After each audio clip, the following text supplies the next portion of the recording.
The windows are from Marvin. This is their Ultimate Glider series with the wooden interior and the aluminum exterior. I'll be replacing these. This is the big one of the two. And this is the smaller one here. So both of these are the original new construction windows, which means that they have the nailing fins that's built around the window frame itself, which you would then nail into the framing of your rough opening. These are also new construction windows and not replacement windows, so they too have the nailing fins. New construction installation is what I prefer over the replacement method. Depending on the siding, this could be just a bit more work, all the way to a ton of work. In my case, it's not really. So lucky for me, my sidings run vertical, so that allows me to remove just the ones that I need by popping out these nails, which there's about 7 of them for a full panel. I'll have to remove the top trim there as well. But yeah, if this was horizontal, I'd be looking at a lot more work. I think maybe a panel or two past the window sides is about all I need. Here I'm using a flat bar to lift up one of the sidings. Once enough space is created between the nail head, I can start pulling them out. With all the nails out, I simply remove the panel, and it gets easier after that because you can pry the rest without anything getting in the way. Alright, so here's the big window with all the sidings removed. Here they are, all laid out. It's important that I number these right away so I don't lose the correct order, because when I put these back on, they need to go in this exact same sequence. And here's the smaller one. So now that the sidings are out of the way, I can pull out the window.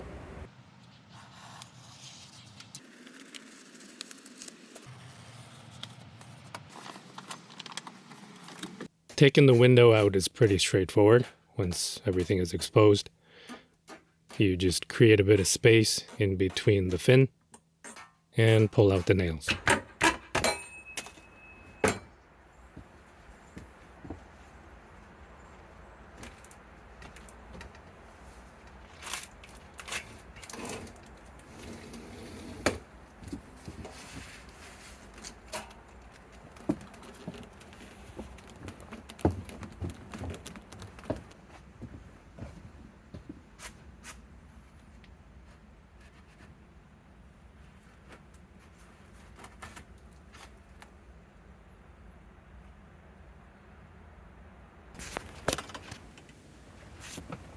Okay, so this here is the stool. I literally just took this off the sill, and for some reason it wasn't attached to the rough opening. Like, not at all. Kind of makes me wonder about the rest of the house.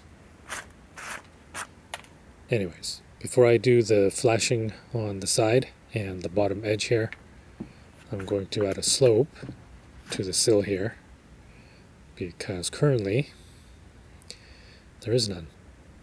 And to do that, I'm going to take that stool that I just pulled off and rip it diagonally.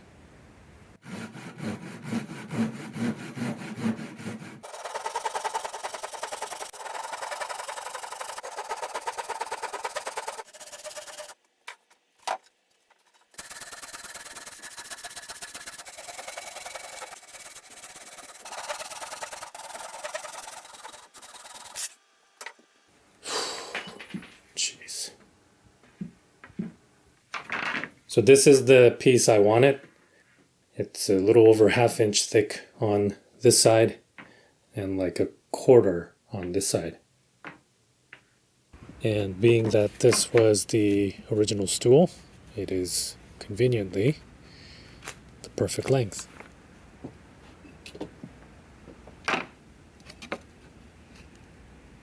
And now there's a slope to the outside.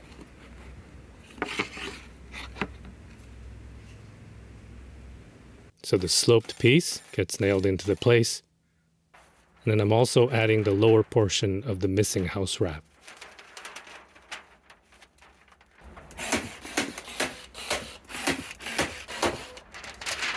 This is the primer for the blue skin.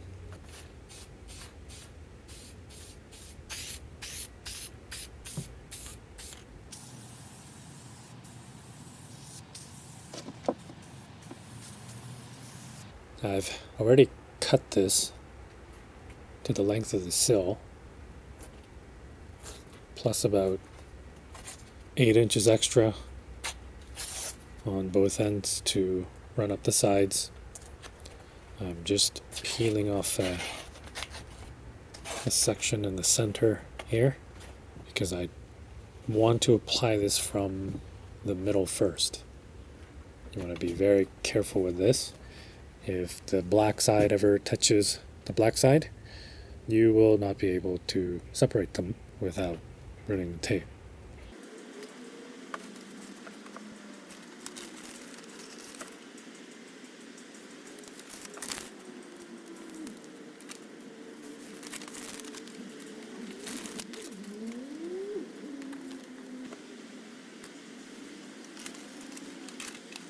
I'm just gonna make 2 cuts here.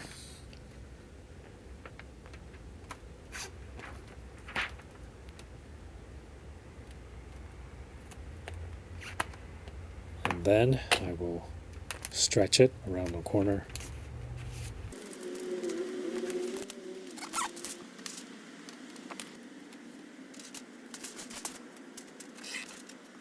And then the last thing is to apply roller pressure.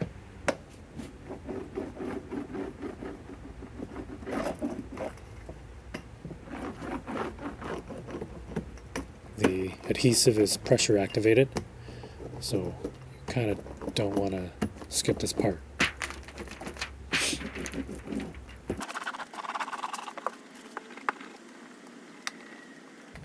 More primer for the corner pieces.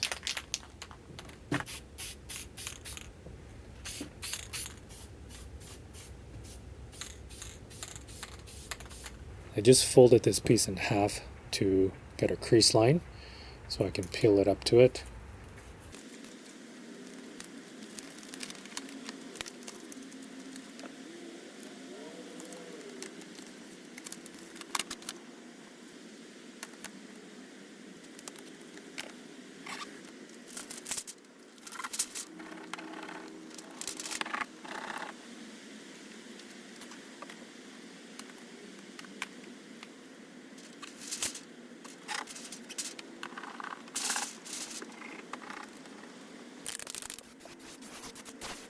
I'm putting on one more layer to cover the wooden sill completely. Again, laying down the middle first and working out towards the ends, making sure the corners are fitting nice and sharp. The goal here is to get a shingle effect going, where each new layer covers the layer underneath in a way that sheds the water outward.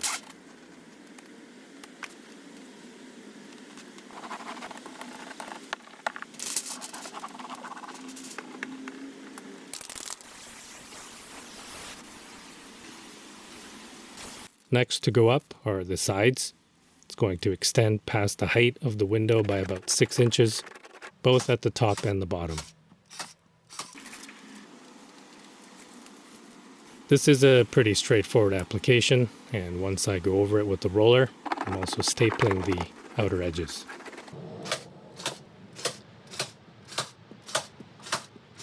And here's what the bottom corner ends up looking like.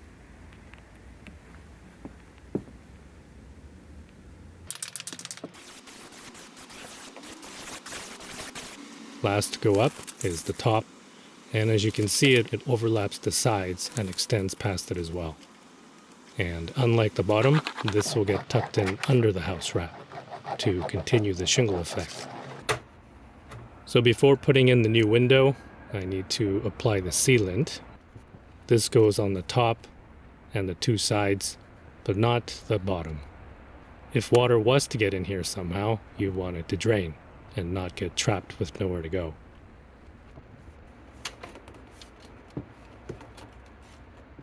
You can see here I have the nailing fins taped open to the frame because they keep wanting to fold back down. I don't have any shims under the window yet. I'm going to do that after it's been inserted.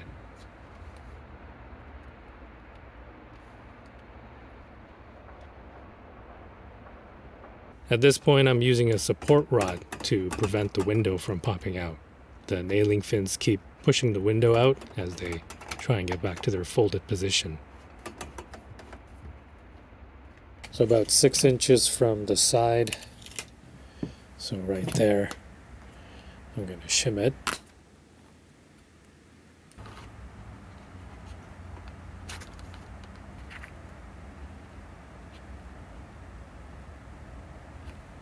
Just going to get the level in position like that.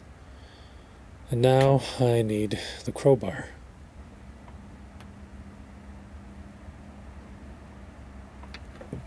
Okay, so that is in there now. So this side is lifted 5/16, and now I'm going to shim the other side. The point of this is not just to level the window, but also to keep it off the sill. I want it to sit just above it. So I'm just pushing this in until level shows that it's flat. Pretty sure this is off screen, but I don't want to move the camera.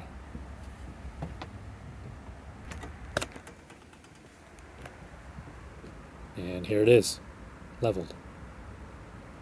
Here's the shim from the inside. I need to cut that off like I did here. So the gap is about 3/16 at the bottom on this side to just over 5/8 up top.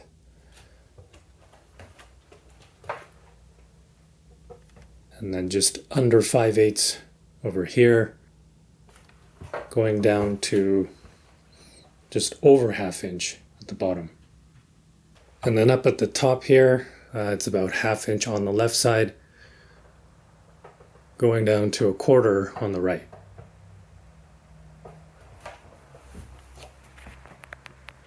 And that is how it's sitting, with the window leveled. I don't have the actual shims in yet. I do have it plumb and wedged in pretty tight with these blocks so that there's no side-to-side movement when I nail it in from the outside.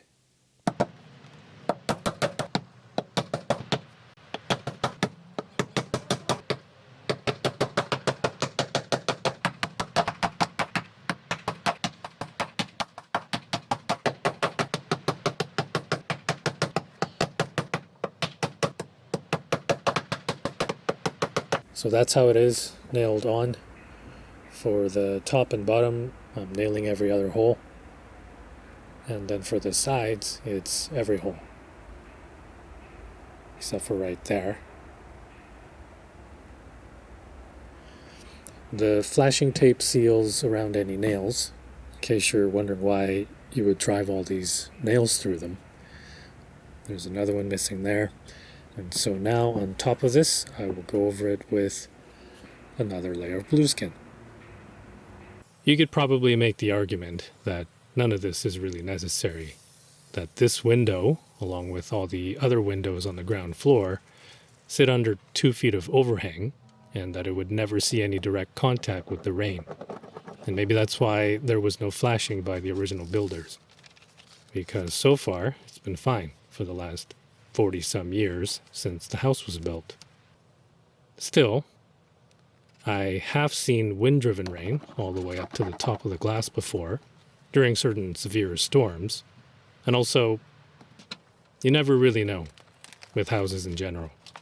There could always be a leak that develops somewhere else that trickles down through the soffit and over this window area and seeping inside the house that way. So Considering everything is already opened up anyways, I may as well get it covered just to be safe.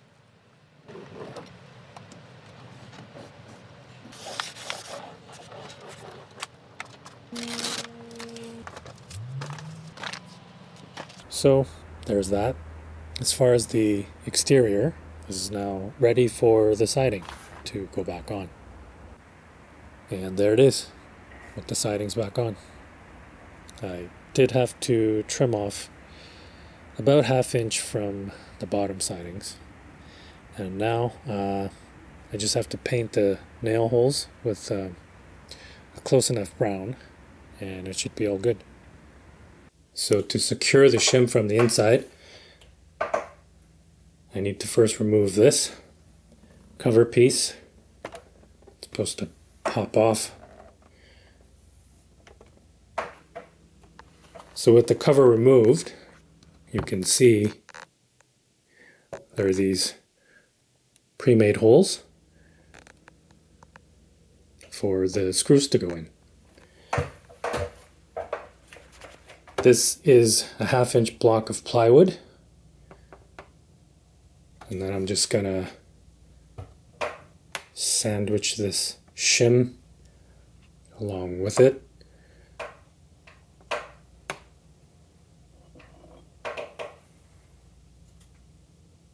Actually, I'm gonna push that in just a little bit more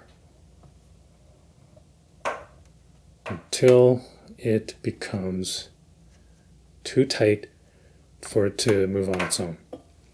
The window frame is already perfectly plumb. I'm just filling in the gap along the points where I need to secure it to the frame.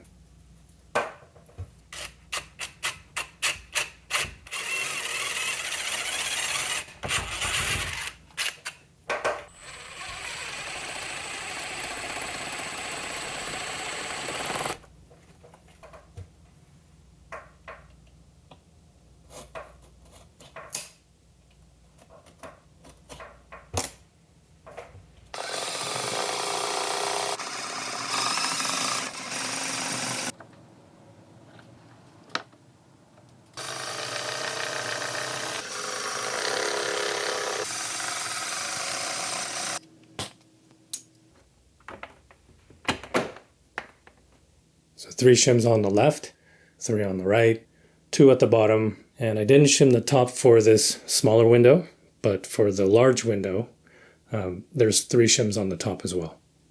And now it's time for some great stuff. This is the blue version for windows and door frames.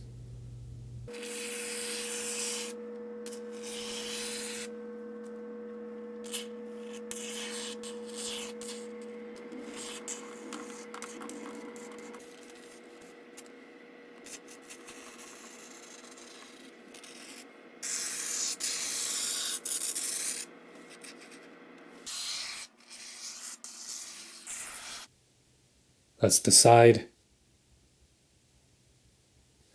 and the top sprayed.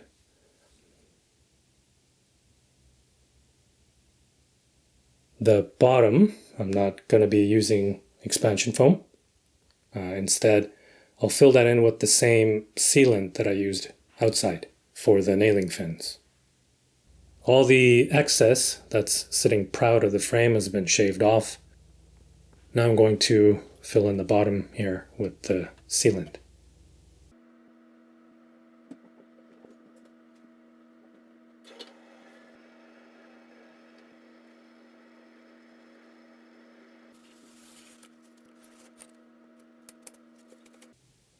Alright, so now it's time for the trim casing. These are the same rough lumber that I used for the cabinet siding.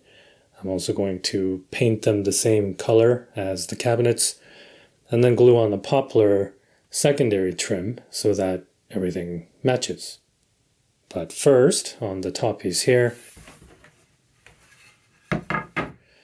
the side that faces the wall, I need a rabbet right here to accommodate the difference in the depth of the opening.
The markings on the masking tape indicate where I want to drill and also where I don't want to drill.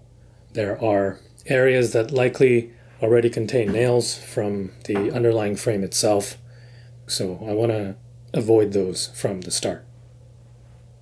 And these are just spacers for me to rest the trim casing at the correct height, just while I'm getting things leveled and aligned.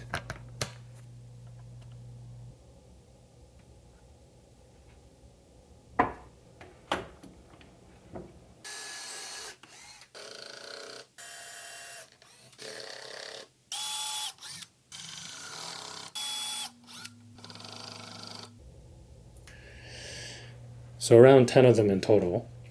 I think I said this before, I really like the way they look for some reason when they're actually visible. And then up there, you can see now why I needed to make the rabbit. These guys I'm just going to scribe.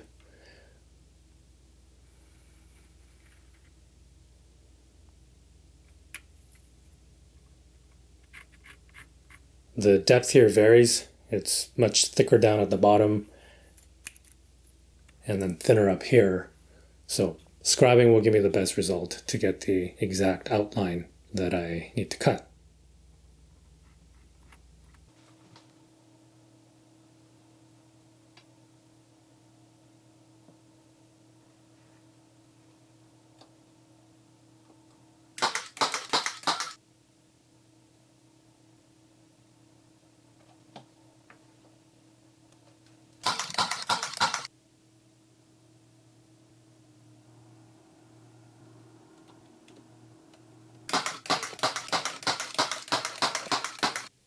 This is the bottom piece. There's no room to use the nailer in this space, so that's what's happening. And here it is. This is the trim casing with the rough lumber inner that's been colored the same as the siding, and then the glued on poplar outer edges, which you can see here. I've gone over it with the restorer to give the same texture as the cabinet edges.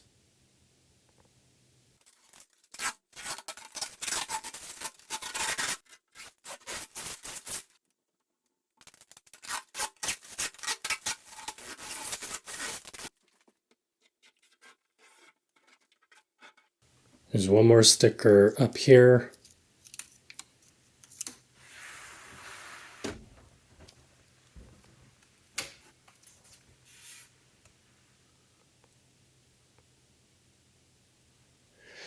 So that's how it looks on its own. I can tell you it's noticeably quieter in here, that's for sure. I also like that it locks automatically when you close it. Overall, I think it's a very nice window. Most importantly, we're going to lose a lot less heat compared to what was here before, so that's good. I will probably make the grits for these in a separate video, but yeah, for now this is it. Windows installed, and that's about that.